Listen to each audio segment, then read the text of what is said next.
একজন রাজনীতিক, একজন প্রধানমন্ত্রী, একজন নারী, কিন্তু শেখ হাসিনার সবচেয়ে গভীর এবং রহস্যময় পরিচয় হয়তো তার অশুভ ছায়া। কারণ তার কূটনৈতিক সফর কেবল রাজনৈতিক সফর নয়, বরং অনেক সময় ইতিহাসের মোড় ঘুরিয়ে দেওয়া এক অদ্ভুত বার্তা হয়ে দাঁড়িয়েছে। কারো চোখে তা কাকতালীয় হলেও ইতিহাস বলছে ভিন্ন কথা।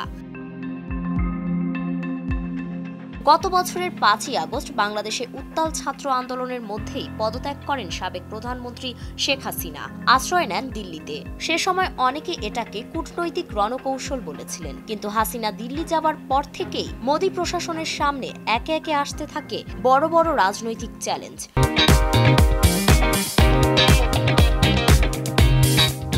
ভারতের অভ্যন্তরে বাড়ে জনরোষ, অর্থনৈতিক চাপ, আর সবশেষ ভারত পাকিস্তান সংঘাতের মধ্য দিয়ে হাসিনার অশুভ ছায়ার প্রতিফলন আরও লক্ষণীয় হয়। বিশ্লেষকদের মতে এসব কেবল সময়ের সমাপতন নয়, এর আগেও বারবার ঘটেছে এমন অঘটন, আর প্রতিবারই যেন পেছনে থেকে গেছে এক পরিচিত ছায়া, আর সে ছায়ার নাম শেখ হাসিনা।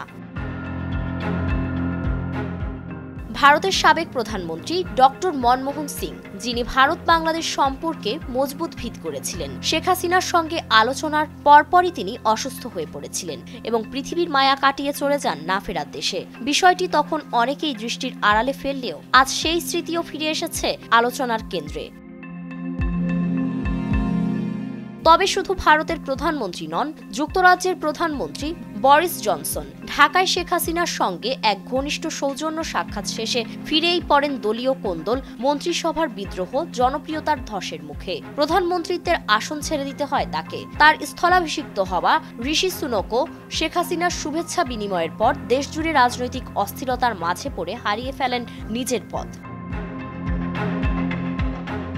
2023 সালে ঢাকা সফরে আসেন ফ্রান্সের প্রেসিডেন্ট এনামুয়েল ম্যাক্রো। এসে শেখ হাসিনার আতিথ্য গ্রহণ করেন উচ্ছ্বাসের সঙ্গে। দেশে ফিরেই পান জনরোষ, প্রতিবাদ, শিল্পাঞ্চলের ধর্মঘট। শেষমেশ তাকেও ছাড়তে হয় এলএসি প্রাসাদের চেয়ার।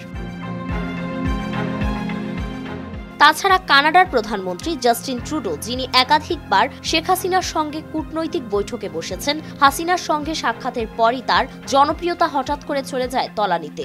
ভেঙে পড়ে তার সরকার। ট্রুডোকেও বিদায় নিতে হয় জাতির নেতৃত্ব থেকে। মার্কিন যুক্তরাষ্ট্রও বাদ যায়নি এই তালিকা থেকে। 2024 সালের নির্বাচনের আগে হোয়াইট হাউসে যখন কূটনৈতিক বার্তা আদান প্রদান চলছিল, শেখ হাসিনার শুভেচ্ছা পৌঁছাতেই যেন ভারতের ভেতরে শুরু হয় আন্দোলন। নির্বাচনে জয়ী হন না জো বাইডেন, পুনরায় ফিরে আসেন ডোনাল্ড ট্রাম্প। তাছাড়া শেখ হাসিনা যুক্তরাজ্য সফরের অল্প কিছুদিন পরই মারা যান রানী এলিজাবেথ, যার মৃত্যু পুরো বিশ্বকে স্তব্ধ করে দেয়। বিশ্লেষকরা বলছেন এই ঘটনাগুলো কি নিছক কাকতালীয়, নাকি দা হাসিনা ইফেক্টের আরও একটি সংযোজন? রাজনৈতিক বিশ্লেষকরা বলছেন শেখ হাসিনা শুধু একজন সরকার প্রধান নন, তার কূটনৈতিক উপস্থিতি একটি প্রতীক হয়ে উঠেছে। ঘটনাগুলো যদি কাকতালীয় হয়, তবু বিশ্ব নেতারা এখন ভাবছেন হাসিনার কর্মর্দন কি এক অঘটনের পূর্বাভাস? ফারিন রহমান প্রীতি, নয়া দিগন্ত।